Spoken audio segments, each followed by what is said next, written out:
All right. Well, hello, everyone. And thank you so much for tuning in for this virtual town hall. I'm happy to be here with my friend and colleague, Congressman Scott Peters, and some amazing public health officials and leaders in the LGBTQ plus community to give an update about monkeypox and have reliable experts answer your questions. Before we get started, I know that rolling blackouts across the state may affect some of you during this town hall, so hopefully we can get through everything and everyone will be fine and answer your questions, but we'll also be putting this on YouTube to make sure that everyone has access to it. And I also wanted to acknowledge the stigma associated with the term monkeypox. So from here on out, I'll be using the term MPOX instead. So as of today, California leads the country with the largest number of confirmed cases. And that's why I'm grateful to have partners at every level of government working tirelessly to stop the spread of this virus and test and treat those already infected. I will let the experts on this call get into the details of who is most at risk and how the virus spreads and how to access testing and treatment. And a little later in the call, we will have a moderated question and answer portion. So make sure you are writing down all of your questions so that we can try and get them answered. But first, I want to make sure you know what Congressman Peters and I have been doing at the federal level. So as the US gets more MPOX vaccines, we've been pushing for everyone who wants to get vaccinated to have access to a vaccine. So on August 25th, Congressman Peters and I urged HHS to address the overwhelming and unmet demand for the vaccine in San Diego and prioritize San Diego's high percentage of LGBTQIA+ individuals. We are also pushing to ensure that there's no out-of-pocket costs for MPOX testing and have urged our colleagues in Congress and the Biden administration to provide supplemental funding to combat the spread of the virus. We're also encouraging the Centers for Medicaid and Medicare to publish comprehensive guidance for MPOX vaccines, testing and treatment for Medicaid and Medicare beneficiaries.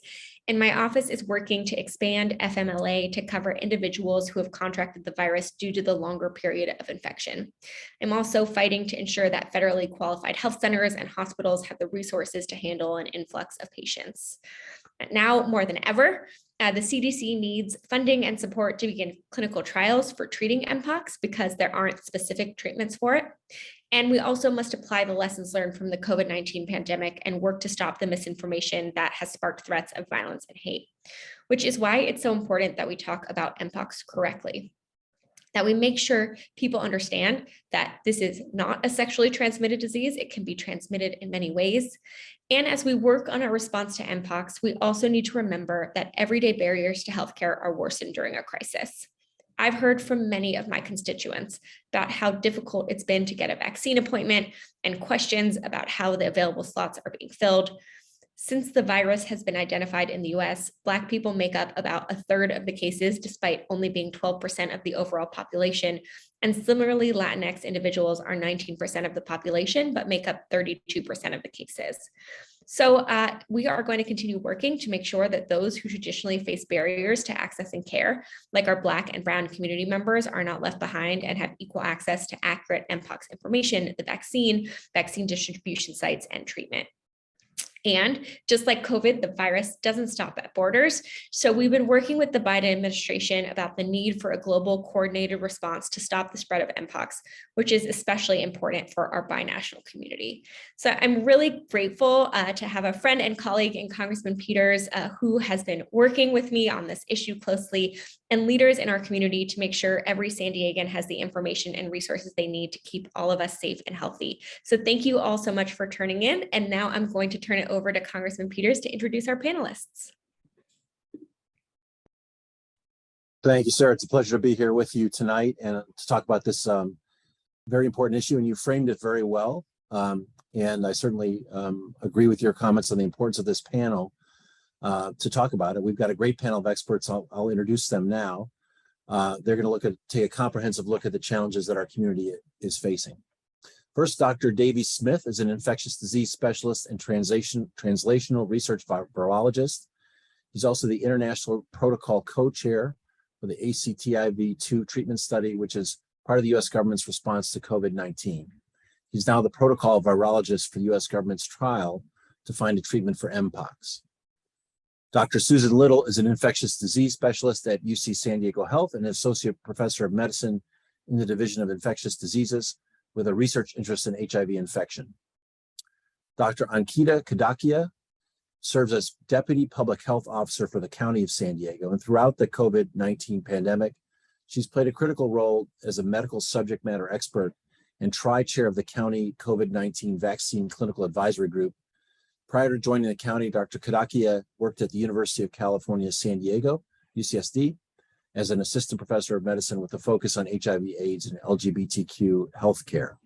And last but not least, we have Dr. Kim Fountain, who has 27 years of experience working in the LGBTQ movement and who worked as Chief Administrative Officer for Center on Halsted.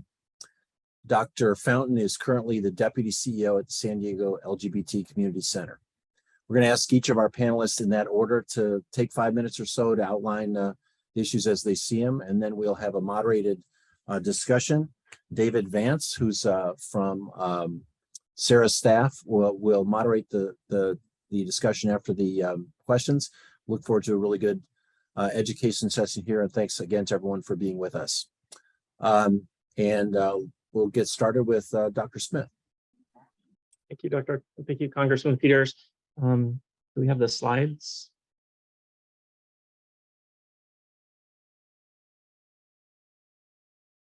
I can also just share my screen.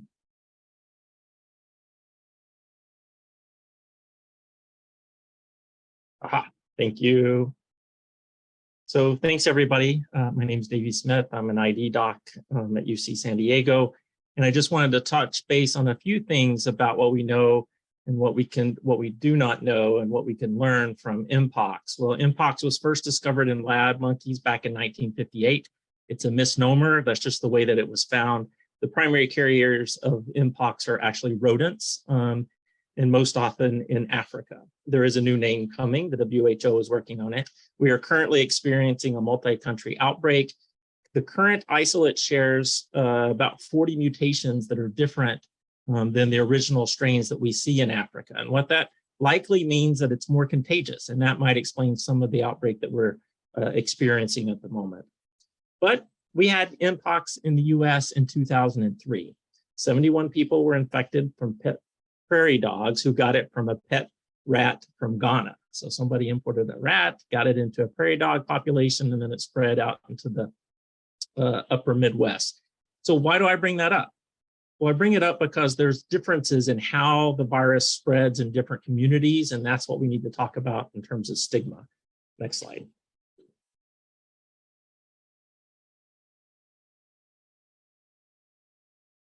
So just in terms of transmission, the virus is mostly directly spread person-to-person contact. That's the outbreak that we're having currently, but it can also be direct animal-person contact. That's the 2000 outbreak. It also looks like it can be in respiratory secretions and even can live for a while on various substances. But sexual secretions is ones that people are talking about a lot. It can be found in semen and vaginal secretions, and probably sex happens when people get close together, and that can also be how monkeypox spreads, and it's also found in the blood. Next slide. But why didn't we not learn? The big question here is, it happens, and it happens again and again, and it just seems like we keep getting surprised. But there was a big Shigella outbreak in 2017 among MSM, men who had sex with men in Southern California, and then it got into another vulnerable population of those who were experiencing homeless in San Diego. Next slide.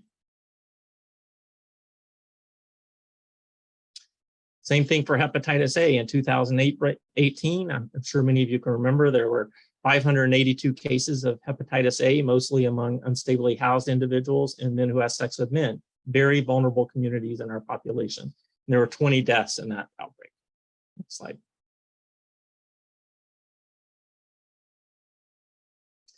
So the big thing that I wanted to talk about, I only had a short period of time today to talk, but infectious disease spreads in vulnerable communities. They're already stigmatized, including my community, which is men who have sex with men, and already hidden. They don't want to disclose that they are part of those vulnerable communities to get services.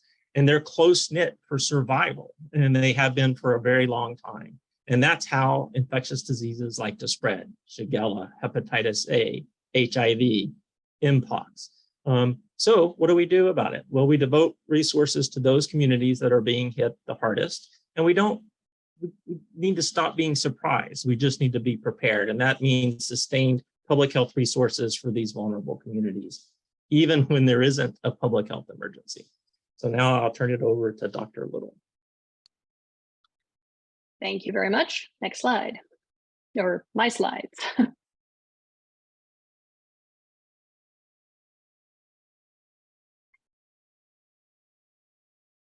And to some extent, I'm also representing the Infectious Diseases Society of America. Next slide. I'm going to talk about testing, treatment, and prevention in 5 minutes.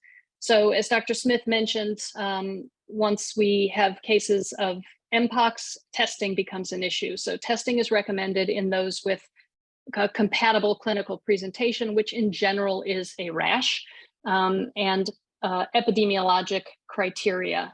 So people who present with maybe a couple of spots and somebody who's been exposed to someone with a rash, or has a compatible travel history. But in general, this is a rash. Healthcare providers perform a swab of a lesion or a crusting healing lesion and send it to an approved testing lab. Currently, those labs are the CDC, and now there are multiple commercial labs that have testing capabilities. The results usually return in 1 to 4 days. Next slide. So now we get to treatments. Unfortunately, there are no FDA-approved therapies for MPOX, so we're left with investigational therapies. It's important to remember, however, that most patients recover fully. All patients should receive symptomatic treatment, and that means treatment for pain, fluids if they're hospitalized and become dehydrated, treatment for other super infections, so bacterial infections that may occur because of the degree of rash that people develop. But there are antiviral medications that we are now using.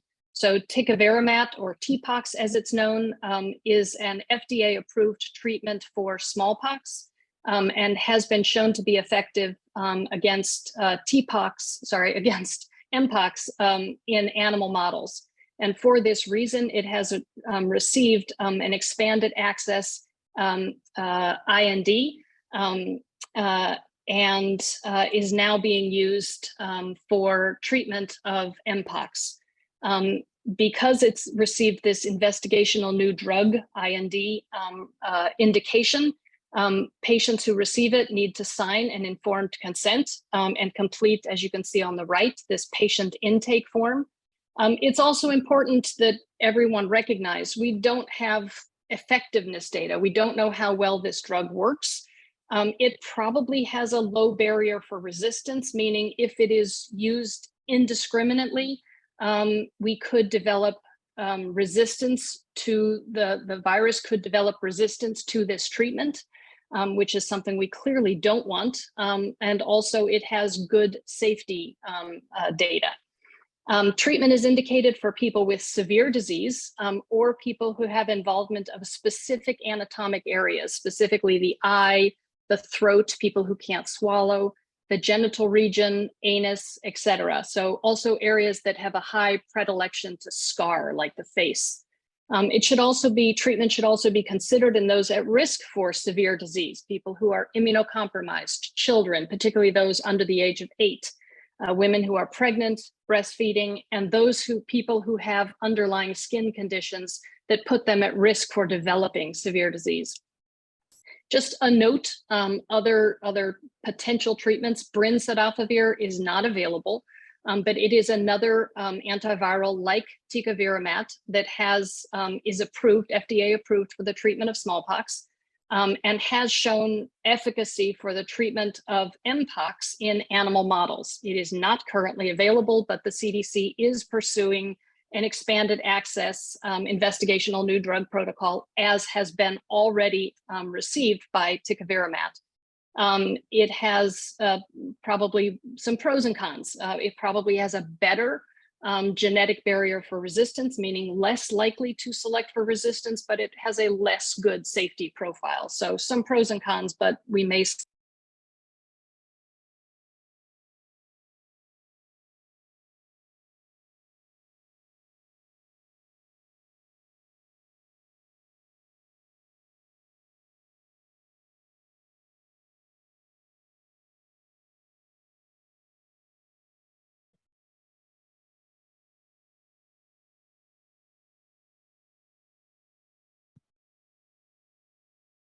replicating virus vaccine.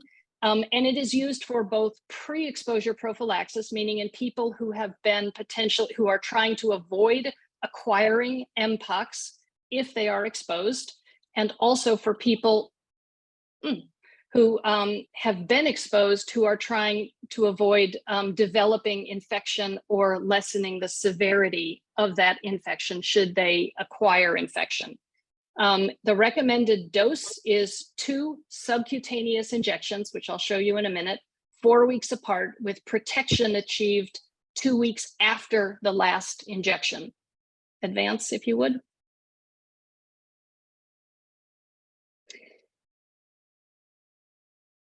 There you go. Sadly, although there were 20 million doses of JYNNEOS stored in the Strategic National Stockpile, this is a great picture on the left, less than 10 years ago, all but 2,400 doses had expired by the time of the current outbreak. So these 2,400 doses, based on this recommended dosing interval, was sufficient to vaccinate only 1,200 people. And to date, there are almost approaching 20,000 MPOX cases in the United States alone. So additional JYNNEOS vaccine doses have been allocated from the manufacturer. So there are more doses available now, but there are projected that there will not be enough doses to meet the global demand. And so there is now an emergency use authorization for intradermal. Again, I'll explain that on the next slide, but a reduced dose that will achieve, based on an older study from 2015, this reduced dose delivered in a different way that we hope will achieve the same effect as the standard dose. Next slide. So we mentioned briefly the importance of research, and this is an area where we desperately need research.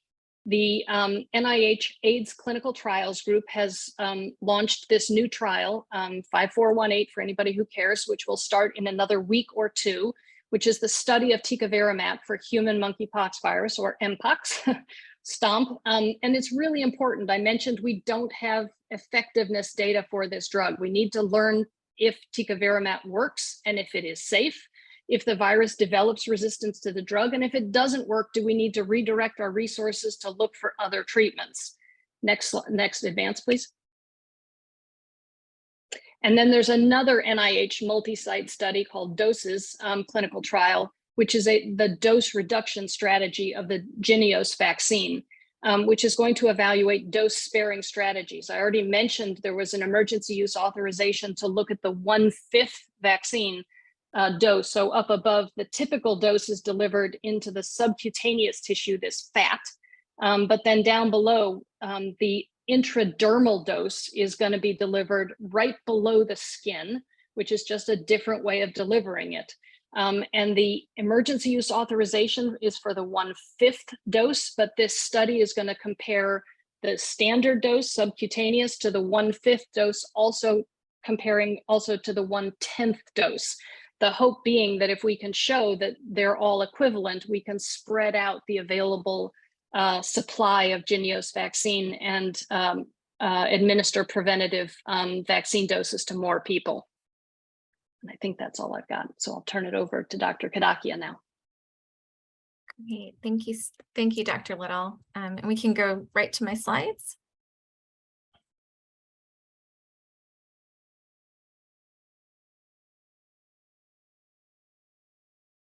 I can pull them up.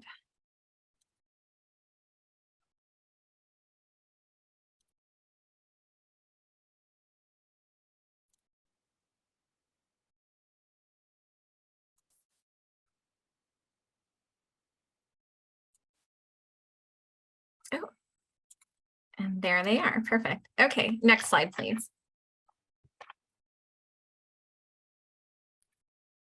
Great. So I'm going to give you an overview of the numbers. Oh, go back. I'm going to give you an overview of the numbers, as well as what resources we have here in the County of San Diego. So the reason why this is all important and why we're talking tonight is because there are 53,027 cases in 100 countries. The dots that are in blue are where MPOX has traditionally been endemic. So this is Central and West Africa. The dots that are in orange are new countries, countries that have not historically reported cases of MPOX. So you can see this is in countries including Europe, the Americas, Australia, even up to Iceland, Greenland, and Russia. So we're seeing this across the world, which is quite unusual, as pointed out earlier. Next slide, please. Here in the US, we're seeing a total of 19,962 cases since the first case was reported back in May. In California, it's up to 3,897 cases. Next slide, please.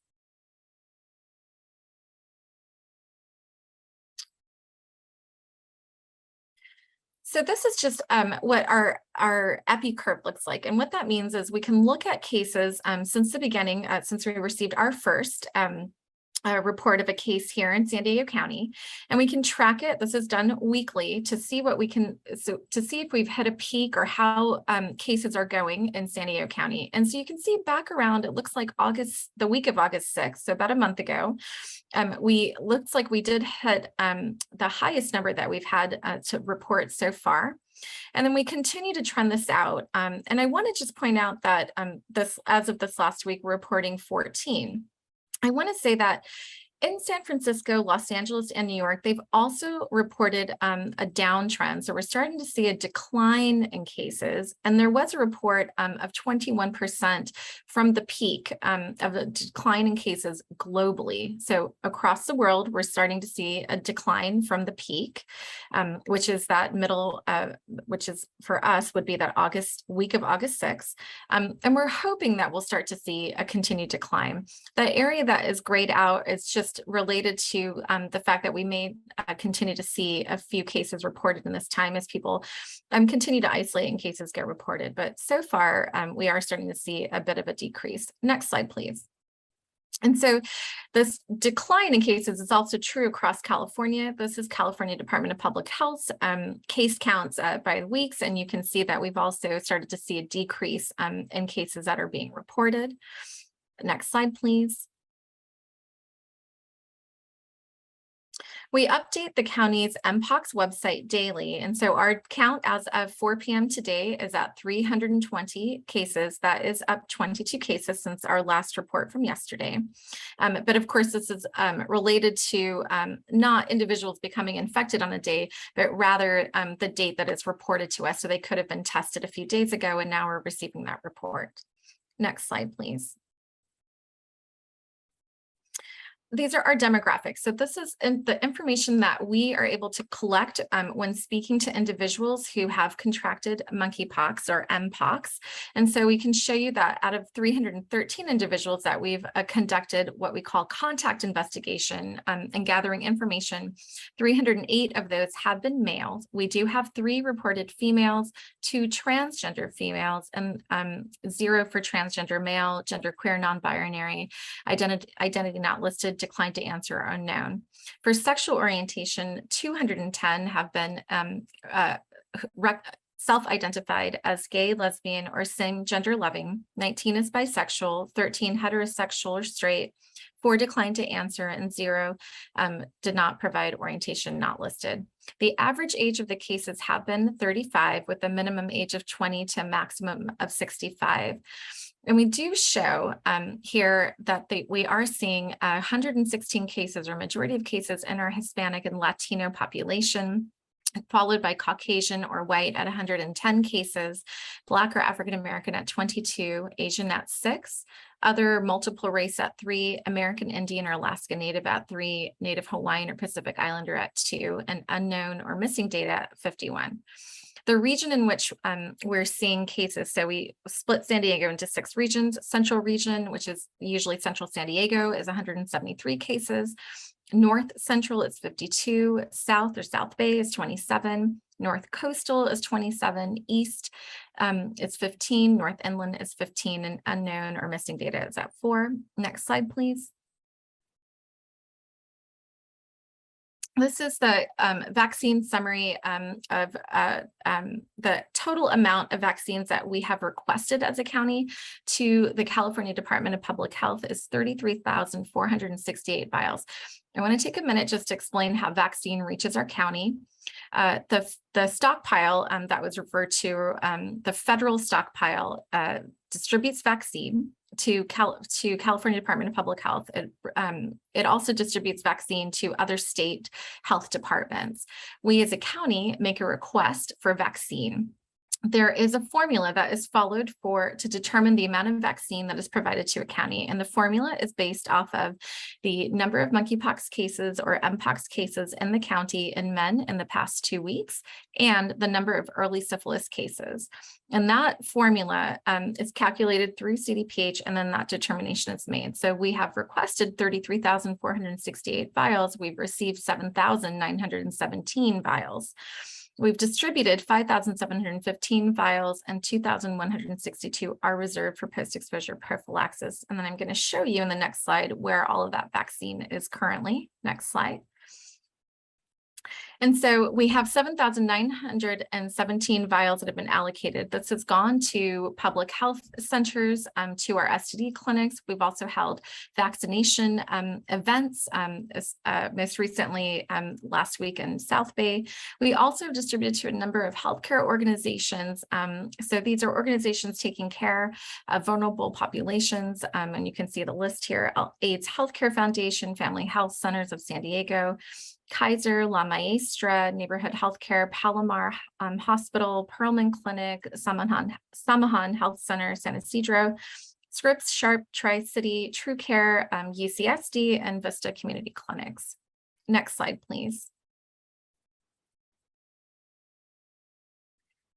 This is just our test, trace, and treat information. So we've had a total cumulative of 1,170 tests run through the county. I do want to let you know that there are 5 commercial labs that also run testing. And so these are major labs like Quest and LabCorp, as well as Mayo Clinic, and other labs, and any provider, any healthcare provider can perform testing and send to one of these 5 labs, as well as the county's public health lab.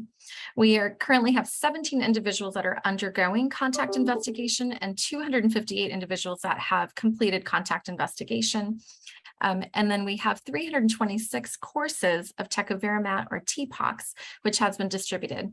So these are just this medication is distributed to hospitals, and it's located in their pharmacies. It's also available at federally qualified health centers, and also available at the county STD clinic as well. And I'm going to go over where to get that treatment in a few slides. Next slide, please.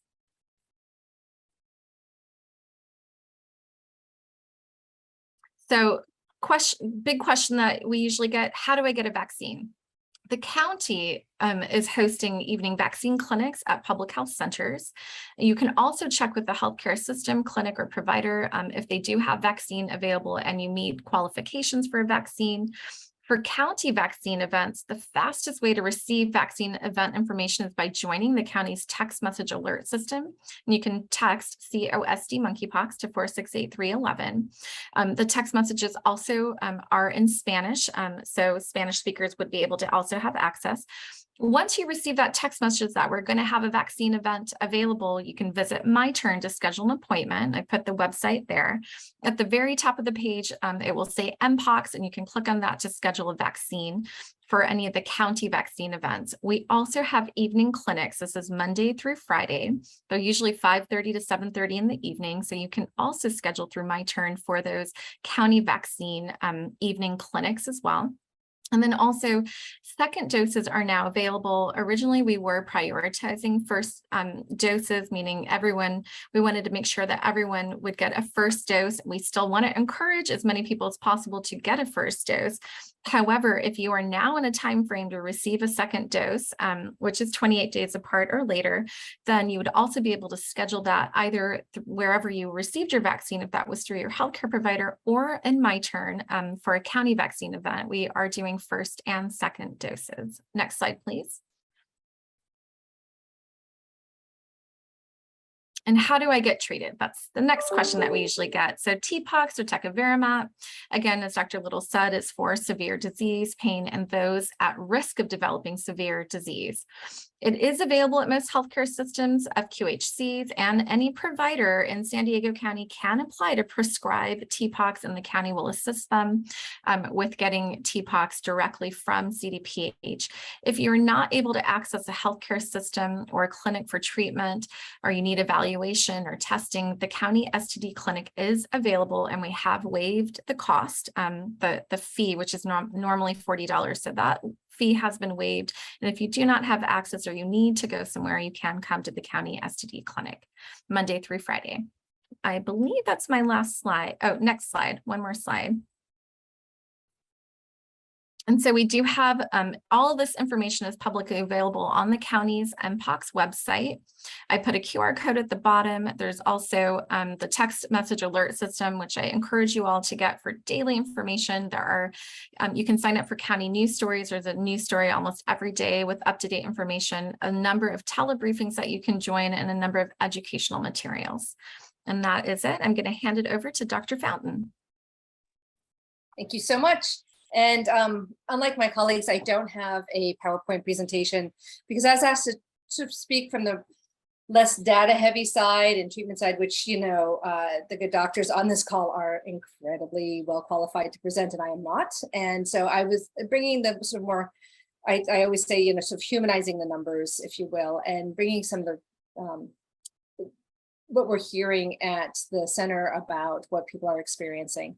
And one of the things that we did was we joined every webinar, every information session we could join right at the start to make certain that, you know, we're getting all the right information and hearing all the you know, all the updates. And I can't tell you the number of calls I've been on with Dr. Kadakia and watching her change the narrative as the information comes, you know, becomes more readily available, and they're trying to get, and they're adapting to the things that we're telling them because they're asking us, what more can we do? And I've watched HHSA really adapt phenomenally, and try to get the information out to as many people as possible. And what I realized was happening is that there's these great webinars out there. And then my colleagues started contacting me, and we're thinking, wait, but there's no voice here for our community. Yes, we're being asked questions, and that's wonderful, but really just the average person to be able to get on a call and be like, I'm freaking out, and I'm furious, or I'm frustrated, or I just don't know, and I need information. And to ask these really kind of in a much more relaxed and casual atmosphere, be able to have those conversations with medical providers. And it was wonderful. And we had, I think, almost 100 folks on that call, and it was wonderful. And but some themes sort of popped up, and several of the themes that you've heard here. And, you know, around, for instance, LGBTQ men being a small portion of our population, but very overrepresented in those cases who are, you know, contracting the virus. And this is, you know, so they're afraid, right? We can say, okay, this is not an STI, this is not, but we also know that it's traveling through this community at rapid pace, and they don't know, you know, what do they do? And so what sets them apart from the rest of the world? And like Dr. Smith was talking about, it's that sort of close-knit communities. It is the fact that we spend a lot of time together, that, you know, these are our safe spaces. And so there's a lot of fear still.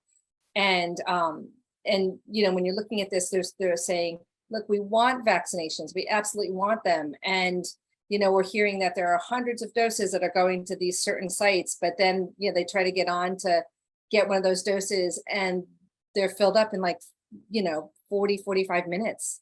They're gone, you know, so that's terrifying, because that adds to the worry, right? It adds that if they're trying to get this vaccination and they're gone, those appointments are gone so quickly, that makes it even scarier, right? Because it's then suddenly people, you know, they're like, wait a minute, this, you know, everybody's trying to get the same thing, right? And they may hear that there are 2 vaccinations, like Dr. Kadakia talked about, and now they're saying, but wait, you know, one will do fine for right now, but do I actually need this to be effective? Will this work for me? You know, I only have the 1 dose. And we're saying, yes, it's a shot in all the arms that we can get them into. That's super important, you know, just like with COVID, and trying to really refer back to COVID so that people can remember, like, Remember, we did this before too. And so now we're replicating that going forward, right? And they now hear there's, ways to get those 5 doses or maybe even 10, right? That would be amazing from one vial, but adding to that frustration that they can't even get the 1 dose. So again, really terrified, right? And then there's that worry that if they do get the 1 dose, will it leave the red mark on their arm that they're so terrified of, and that to me is probably one of the most heartbreaking moments in this entire situation where, you've got folks who are so desperately want this vaccination, really, spending as much time as they can trying to figure out, like, do we drive up to LA? Do we, wait here? Where do we find it in our county?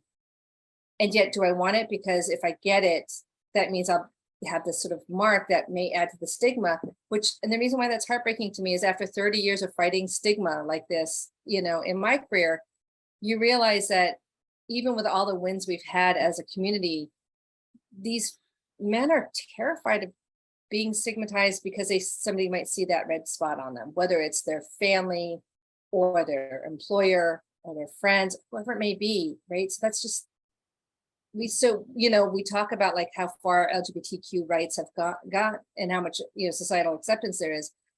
But that one moment of potentially being outed or, being seen to have needed the monkeypox or the MPOX vaccination terrifies a lot of these guys, right? So, and then they're like, well, how about a test? What if I need a test? And so we tell them, go to the clinics, right? Clinics, you'll get tested or go to your doctor. And what they realize is that at the clinics, it could be a 7-day wait, and so they're thinking, wait, I need a test.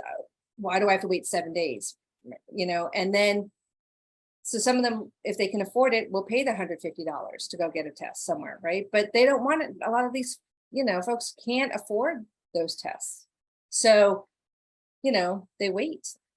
And then, they also want to know, what can I do to stay safe? And this is the thing, right? Like, one of the reasons why I loved the MPOX community forum that we did is that there was a lot of really frank discussion about what people can do to stay safe, right? There's it was like, no question was too much. And so it was amazing to see Dr. Kadakia in a much more relaxed space, just firing out the answers to like, oh, you can do this or you can do that. And and these guys were eating it up. They're just like, yes, please, thank you.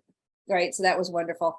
And then, the other real sort of distressing moment, and Congresswoman Jacobs sort of alluded to this in her opening, was that when they do get sick, then there's that worry of, how do I pay my rent? Right? How do I get to work? What do I do? Right. And there's almost nothing out there, there's almost nothing. And that, so you've got these guys in their homes trying to figure out how to get juice, how to get water, how to get food. And then they're thinking, how do I pay my rent? How do I pay my bills? Am I going to lose my job? Because do I come out as, being infected? Or so what do I do? Are there job protections for me out there in those moments? Are there, what are my recourses? So at some point, we're also gonna have to pivot to that moment, right? We're gonna have to also figure out, what do we do to not only figure out vaccination rate, and testing, but also what happens financially to folks and emotionally, right? Because you're also now going to be having a whole lot of folks who are going to need mental health services because the trauma and the burden of this, weighs so heavily upon them, and so you've got people who really, put a lot of faith in our systems, and yet, again, like Dr. Smith was showing, who's getting vaccinated, who's hitting our surveillance data, what is the, what do we do? And so I've seen HHSA also try to get vaccinations out to folks who are in those underserved communities.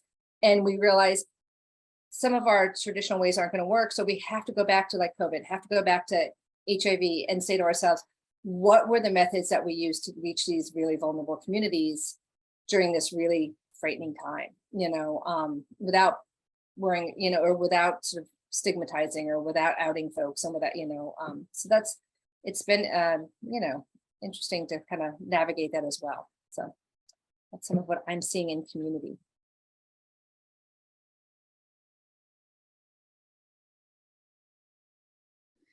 You're on David, mute, David. muted.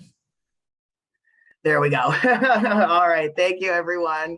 Thank you, Dr. Fountain, and thank you to all of our panelists for being here this evening. Also, thank you for bearing with us with some of our technical issues. We had an emergency energy alert happen during the middle of our call. So thanks everyone for bearing with us on that. But my name is David Vance. My pronouns are they, them. I'm with the Office of Congresswoman Sara Jacobs, and I'll be moderating the question and answer portion of our town hall tonight. So the questions come from community members. We had a bunch of folks who submitted questions when they registered for the town hall, and we'll also be taking questions from the chat. So please do keep those questions coming in. And the questions cover a range of topics. So some questions I'll be directing more towards certain panelists, but anyone who wants to jump in and add anything, please do go ahead. So the first question I have is for our two members, and it is, what are you doing to address the monkeypox crisis? Or can you tell us about the federal response further in depth to the monkeypox crisis? Sure, Scott, do you want to go first? Or you want me to? Sarah, I thought you did a pretty good job before, and I think you should just summarize again what you said, and then we can get to the experts as well. Okay, perfect. So here's the federal action that we've taken to address the crisis. So look, first, I just want to say I totally understand that people are frustrated and there aren't enough vaccines, and it feels like this isn't getting the attention that it needs, but I promise you, Scott and I are working every day to try and make sure we're getting what we need from the federal government. So on August 25th, we sent a letter to Secretary Becerra requesting more doses of the vaccine and prioritizing San Diego County in vaccine distributions. On August 17th, we sent a letter urging the Biden administration to send a formal request to Congress for supplemental funding to combat the spread of the disease. That request has come, and we're going to be working on those negotiations as we work on the continuing resolution negotiations when we go back into session next week. On August 8th, I became an original co-sponsor on Congresswoman Maloney's bill, the No Cost for Monkeypox Testing Act, that ensures that those tested will not face out-of-pocket costs for monkeypox testing. On July 26th, I signed on to a resolution urging Secretary Becerra to declare MPOX a public health emergency. And on July 12th, I signed Congressman Nadler's letter urging STI clinic funding for MPOX response. We're also working with our colleagues in the House to figure out how HHS is planning to use their Rapid Response Infectious Disease Fund to aid their MPOX response, including for smaller LGBTQIA+ centers and clinics.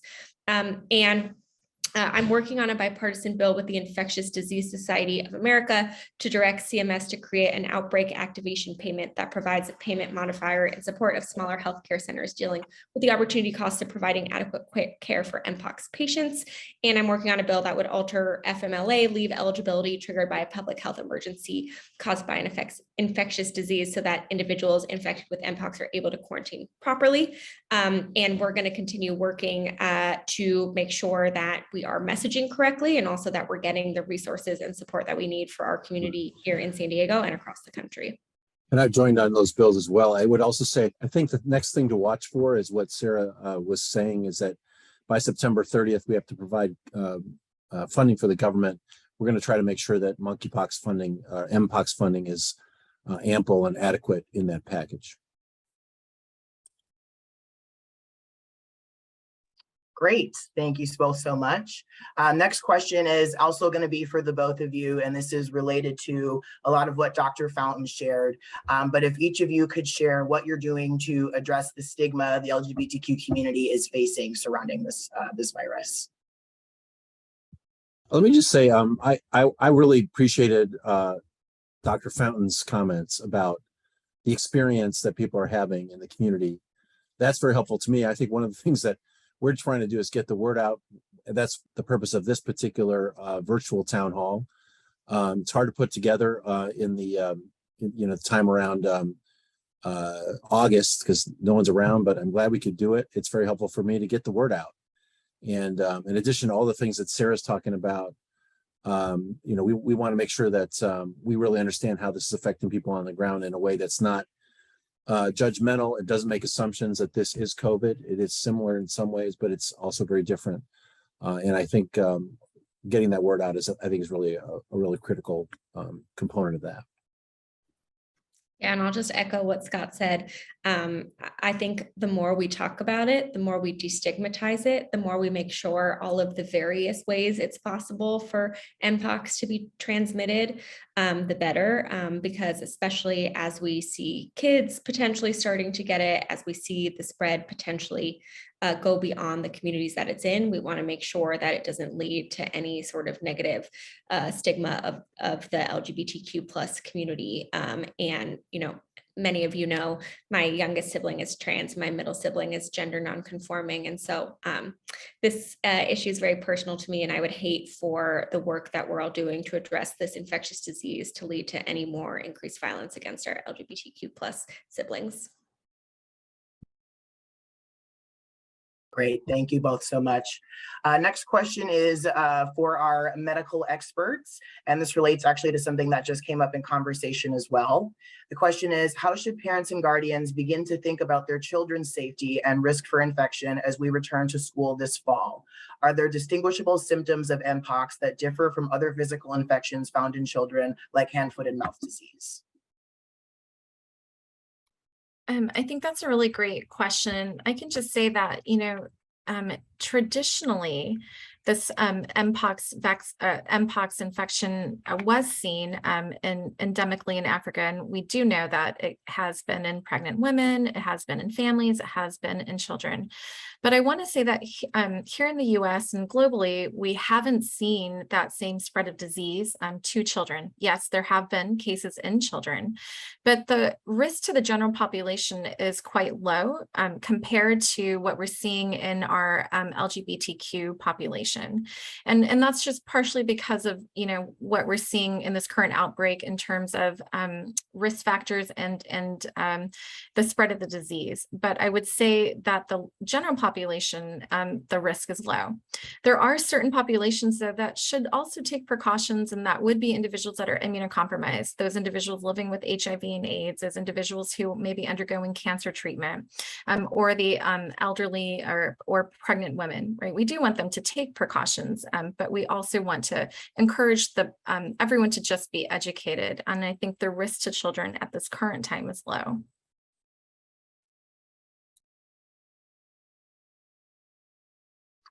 Anyone else have anything they want to add to that?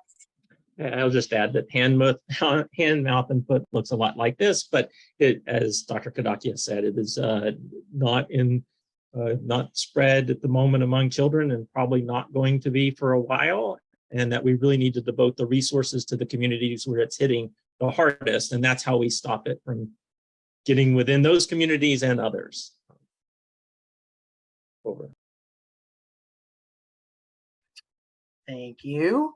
And next question, I'm going to go back to our members. What is the federal government doing to address lack of vaccine supply?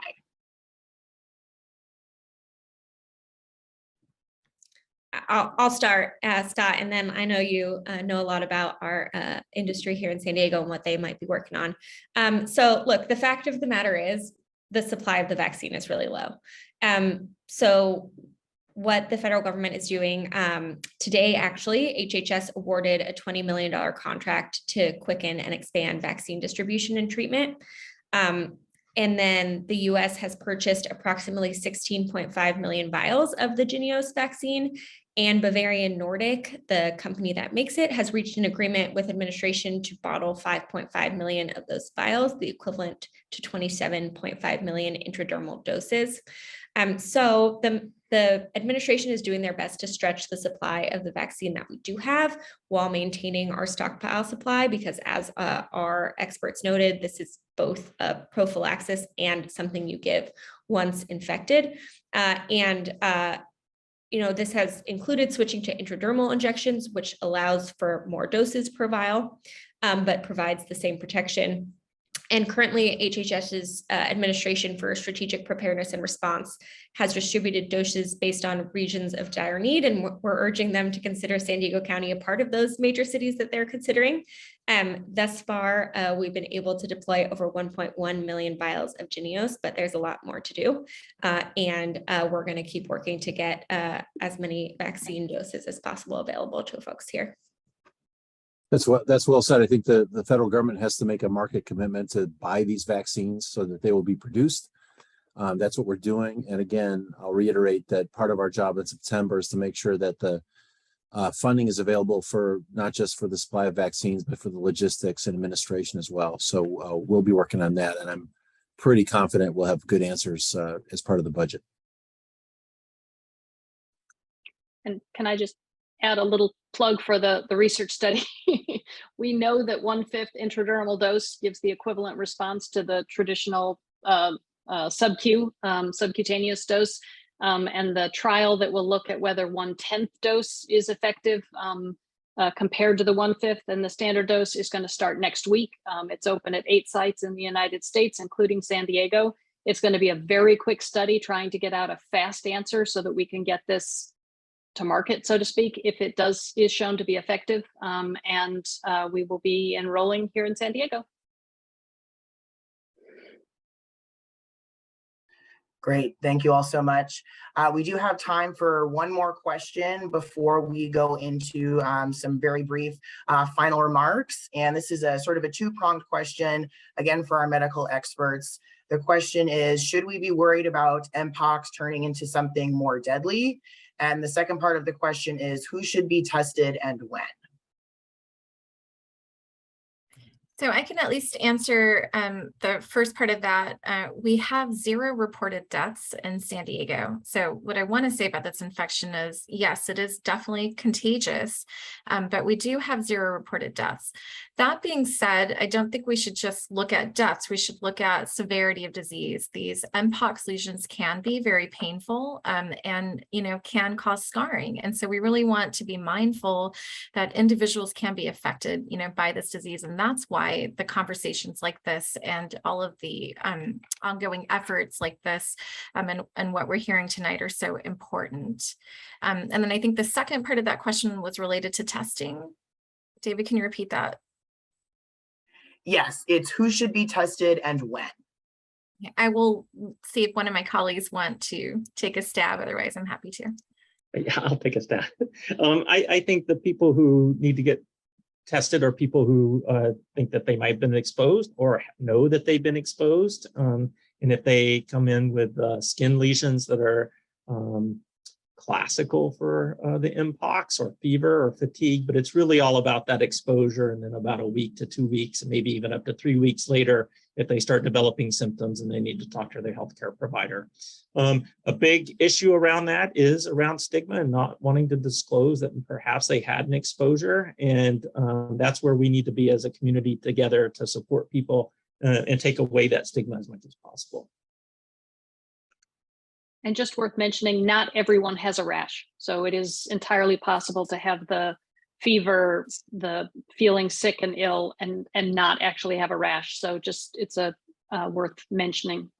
That's a good point. And especially if they have a sore throat or a sore bottom. Those are the 2 big symptoms that oftentimes occur without a rash. Great, thank you, thank you. And before I toss it back over to our representatives, Dr. Little, Dr. Smith, Dr. Kadakia, Dr. Fountain, would any of you like to make any brief closing remarks or any message you'd like to leave folks with? All I'd want to say is please do sign up for the county text message alert system because that is the way that we are able to communicate the fastest in terms of county vaccine events. And then also, please be mindful, make sure that you're speaking to your partners if they've been sick recently. Make sure to check yourself to see if you've got a rash or anything suspicious and get in to see your healthcare provider or give them a call as soon as possible. We want everyone to be treated, to be able to get a vaccine, be evaluated. Yeah, I'll build on that, Ankita. That was great. And I want us to take care of each other. And what that means is if somebody has come down with MPOX and they've exposed their partners, tell your partners. It's good to take care of our communities and those people that we care about the most. And yeah, there's going to be shame and stigma and all that happens with those sorts of disclosures. And sometimes we just have to own it, but take care of ourselves. Yeah, and thank you all so much. And Congresswoman Jacobs and Congressman Peters, thank you so much for hosting this. Absolutely wonderful of your offices to do this. We really look to our elected officials for this kind of, getting the word out, as Congressman Peters says. And I'd like to say that you can check the San Diego LGBTQ Community Center's website. We have daily updates, just like they do on HHSA. And also Dr. Carlton is wonderful. He's on Instagram, will give you really kind of straightforward information. He's been doing a lot of work with the White House and, folks like that. So he's great. And yeah, and I would just say too, like, if something goes wrong, if you can't get a provider to give you a test, if you don't have a provider who's willing to get you, work to get you a vaccination, if you don't, if you're being given the runaround in any way, tell HHSA, because I will tell you, if there's one thing I've seen them do is when people bring them concerns, they have actually gotten this information out into the medical communities. They've really helped to train doctors on how to, work with folks with MPOX. It's been amazing. So, but if they don't know when there are problems, then they can't help to fix them. So definitely let folks know. Thank you.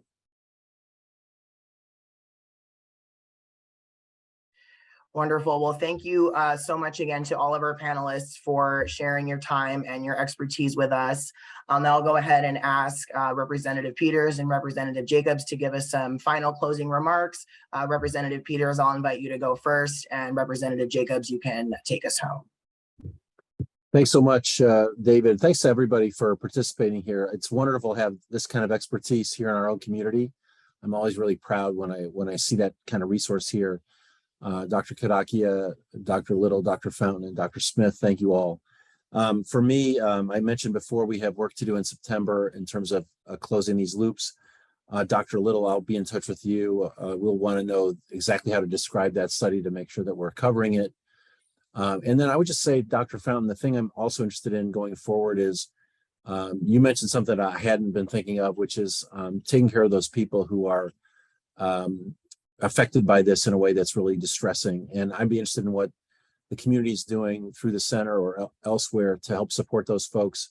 And as a citizen, I think we should come together and support that effort as well, even outside of Congress. So thank you all for what you're doing. And thank you, Congresswoman Jacobs, for being such a great partner and for doing this with us tonight. Well, I will echo Scott's thanks to our panelists for not only joining us tonight, but for all of the great work that you are doing to help our community get through this crisis and make sure that everyone has access to the treatments and vaccine and information that they need to stay safe. Thank you to everyone who tuned in and submitted questions. I know we didn't have enough time to get through all of them, but I know both Scott and my offices are happy to answer any of them that we did not get to. If you want to call our offices, my office number is 619-280-5353. And also on our websites, you can let us know. Mine is sarajacobs.house.gov. Scott, I think yours is scottpeters.house.gov. Pretty easy. I have no H on the Sara. While you're on my website, feel free to also sign up for our newsletter so we can keep you updated. And we're going to put this on YouTube and on Facebook, so feel free to share with anyone else that you think might benefit from this information. And in the meantime, I hope that everyone is staying safe, is staying cool, and most importantly, as Dr. Smith said, is taking care of each other, checking in on our neighbors and friends, and making sure we're doing our part as part of this amazing San Diego community. So thank you all so much.